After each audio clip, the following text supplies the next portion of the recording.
नमस्तेस्तु महामाये श्रीपीठे सुरपूजिते शंखचक्र गदाहस्ते महालक्ष्मी नमस्तुते।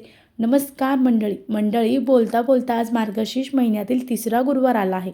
या तिसऱ्या गुरुवारला सुद्धा विशेष महत्त्व आहे। अनेक महिलांनी हा उपवास अगदी फलाहार घेऊन किंवा ज्यांच्या आरोग्याच्या काही समस्या असतील त्यांनी फराळाचा करून हा उपवास केला आहे।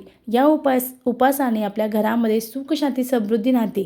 यासोबत वैभवसुद्धा अखंड आपल्या घरामध्ये वास करत असतो। कारण मार्गशीर्ष महिन्यातील गुरुवार हे महालक्ष्मीला समर्पित आहे। महालक्ष्मीची अखंड कृपा आपल्यावर असावी, तिने आपल्या घरात अखंड राहावं, तिने आपल्यावर प्रसन्न व्हावं, यासाठी महिलांनो आपल्याला न चुकता आज महालक्ष्मीला एक नैवेद्य दाखवायचा आहे। तो नैवेद्य कोणता? चला तर जाणून घेऊ। मंडळी, महालक्ष्मीला अतिशय प्रिय आहे ती म्हणजे तांदळाची खीर किंवा रव्याची खीर किंवा मखानाची खीर। आणि यासोबत तुम्ही खीर आणि पुरीचा नैवेद्य महालक्ष्मीला दाखवू शकतात। अगदी पाची पक्वान्याचा नैवेद्य म्हणजेच पुरण, महालक्ष्मीला पुरणसुद्धा अतिशय प्रिय आहे।